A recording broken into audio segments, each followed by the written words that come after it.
খুঁটিনাটি রান্নাবাটি কুকিং চ্যানেলে আপনাদের সকলকেই স্বাগত জানাই। আজকে বানিয়ে নেব চিকেনের অন্য এক ধরনের রেসিপি, যেখানে থাকবে ভেজিটেবলস এবং সাথে চিকেন। যে সমস্ত বাচ্চারা খুব একটা শাকপাতা পছন্দ করে না, তাদের জন্য এটা কিন্তু বিরাট অস্ত্র শাকপাতা খাওয়ানোর। চলুন তাহলে রেসিপিটা আপনাদের সঙ্গে শেয়ার করে নিই। এই জন্য আমি এখানে 800 গ্রামের মতো চিকেন নিয়েছি। চিকেনগুলোকে ভালোভাবে ধুয়ে জল ঝরিয়ে রেখেছি। বসিয়ে দিচ্ছি একটা কড়াই। কড়াই কিন্তু গরম হয়ে এসেছে। দিয়ে দিলাম তাতে সর্ষের তেল। এরপর কোনো রকম ফোড়ন ছাড়াই সরাসরি দিয়ে দিচ্ছি পেঁয়াজ। পেঁয়াজ এখানে নাড়াচাড়া করে গোল্ডেন ব্রাউন হওয়া পর্যন্ত ভেজে নেব। পেঁয়াজ যদি একটু ভাজা হয় না, তাহলে কিন্তু রান্নার স্মেলটা আসে দারুণ। তাই একটু অপেক্ষা করে গোল্ডেন ব্রাউন পর্যন্ত ভেজে নিয়েই দিয়ে দিচ্ছি বেটে রাখা পেঁয়াজ। একই রকমভাবে বেটে রাখা পেঁয়াজও নাড়াঘাটা করে সুন্দরভাবে কষিয়ে নেব, যাতে পেঁয়াজের মধ্যে কাঁচা ভাব একটুও না থাকে এবং জলটাও সম্পূর্ণ শুকিয়ে যায়। দেখুন কি সুন্দরভাবে পেঁয়াজটাও ভালোভাবে কষানো হয়ে গেছে। এরপর তাতে অ্যাড করে দিচ্ছি রসুন বাটা। রসুন বাটা দেওয়ার পরও একই রকম পদ্ধতিতে আবারও নাড়াঘাটা করে সুন্দরভাবে কষিয়ে নেব। এই উপকরণগুলো একসঙ্গে দিলেও হয়, তবে একটু অন্যরকম রান্নায় একটু অন্যরকম কষ্ট তো আছেই। তাই একটু সময় হাতে নিয়ে প্রত্যেকটা উপকরণ আলাদা আলাদা করে ভেজে নেব।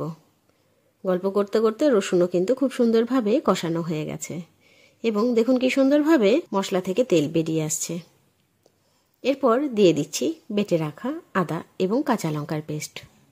আদা এবং কাঁচা লঙ্কা দেওয়ার পর বেশিক্ষণ মশলা ভাজবো না, না হলে আদার যে তেতো ভাব সেটা মশলার মধ্যে চলে আসবে। এরপর দিয়ে দিচ্ছি পরিমাণ মতো হলুদ গুঁড়ো এবং স্বাদ মতো লবণ। ভালোভাবে হলুদ এবং লবণ মশলার মধ্যে নাড়াচাড়া করে কষিয়ে নিচ্ছি। দেখুন মশলা থেকে কি সুন্দরভাবে তেল বেরিয়ে এসেছে। আর বেশিক্ষণ অপেক্ষা না করেই দিয়ে দিচ্ছি ধুয়ে রাখা চিকেনের পিসগুলো। সুন্দরভাবে এপিট ওপিট নাড়াচাড়া করে সমস্ত চিকেনের গায়ে ভালোভাবে মশলা মাখিয়ে দিচ্ছি। এরপর একটা ঢাকা চাপা দিয়ে গ্যাসের ফ্লেম হাই করেই প্রায় 1 মিনিটের মতো বন্ধ রাখছি। 1 মিনিটের পর ঢাকনা খুলে আবারও নাড়াচাড়া করে আবারও প্রায় 2 মিনিটের মতো ঢাকনা লাগিয়ে বয়েল হতে দিচ্ছি। এরকম ঢাকনা লাগিয়ে লাগিয়ে যদি মাংসটা কষা যায়, তাহলে খুব জলদির মধ্যে মাংস থেকে তেলও বেরিয়ে আসে এবং সমস্ত রান্নাটা খুব জলদির মধ্যে হয়ে যায়। মশলার মধ্যে আর একটুও জল নেই, তাই দেখুন কড়াইয়ে বারবার লেগে যাচ্ছে। তাই এখানে আবারও একটু পরিমাণ জল অ্যাড করে ভালোভাবে মশলা এবং চিকেন নাড়াঘাটা করে নিচ্ছি, যাতে কড়াইয়ের যে তলাতে আর যেন মশলাটা না লেগে যায়। ভালোভাবে নাড়াচাড়া করে সমস্ত মশলা কিন্তু ছাড়িয়ে নিলাম। এরপর আবারও একটা ঢাকা দিয়ে 2 মিনিটের মতো অপেক্ষা করে নেব। 2 মিনিট হয়ে গেছে। ঢাকা খুলে দেখে নিচ্ছি এখন চিকেনগুলো কি অবস্থায় আছে।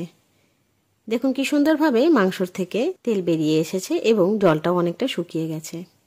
এই মুহূর্তেই দিয়ে দিচ্ছি একটা গোটা ক্যাপসিকাম বাটা। ক্যাপসিকাম বাটা দেওয়ার পর আবারও নাড়াচাড়া করে নিচ্ছি। সুন্দরভাবে নাড়াচাড়া করার পর একটু কষিয়ে নেব। কষানো হতে হতেই এরপর দিয়ে দিচ্ছি আজকের রান্নার স্পেশাল উপকরণ ধনেপাতা। এখানে ধনেপাতাগুলো ভালোভাবে ধুইয়ে আমি মিক্সিতে ঘন পেস্ট করে নিয়েছি। সুন্দরভাবে ধনেপাতার পেস্ট মশলার মধ্যে দেওয়ায় কি সুন্দর একটা গ্রিন গ্রিন কালার চারিদিকে ছড়িয়ে পড়েছে। এবার নাড়াচাড়া করে সম্পূর্ণরূপে চিকেনটাকে ধনেপাতা এবং ক্যাপসিকামের সঙ্গে ভালোভাবে কষিয়ে নেব। এখানে আর কোনো প্রকার জল অ্যাড করার দরকার নেই। বারবার ঢাকা খুলে এবং ঢাকা লাগিয়ে একবার করে নাড়িয়ে নেব, আবার ঢাকা লাগিয়ে দেব, বারবার ঢাকা চাপা দিয়ে এই বাকি রান্নাটা করে নেব। প্রথমেই ভালোভাবে নাড়াচাড়া করে নিচ্ছি, তারপরে আবারও একটা ঢাকা দিয়ে দিচ্ছি। ঢাকা দেওয়ার পর আবার 2 মিনিট পর ঢাকা খুলে আবারও নাড়াঘাটা করে আবারও ঢাকা দিচ্ছি। বারবার ঢাকা খোলা এবং ঢাকা দেওয়াটা আপনাদের দেখালাম না।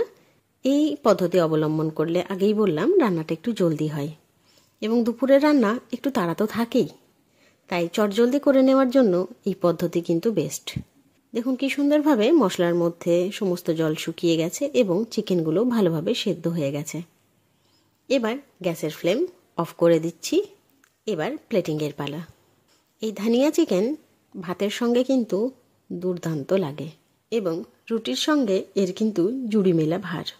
ভাত কিংবা রুটি যার সঙ্গেই খান না কেন একবার খেলে বারবার খেতে ইচ্ছে করবে। তাই অতি অবশ্যই বাড়িতে একবার বানিয়ে নেবেন। অবশ্যই জানাবেন বানানোর পর কেমন লাগলো। এই রকম সুন্দর সুন্দর রান্নার ভিডিওস দেখার জন্য অতি অবশ্যই আমাদের চ্যানেল খুঁটিনাটি রান্নাবাটিকে সাবস্ক্রাইব করতে ভুলবেন না। অতি অবশ্যই লাইক, শেয়ার এবং কমেন্ট করে জানাবেন আপনাদের আমাদের দেওয়া সমস্ত ভিডিও কেমন লাগছে। ধন্যবাদ।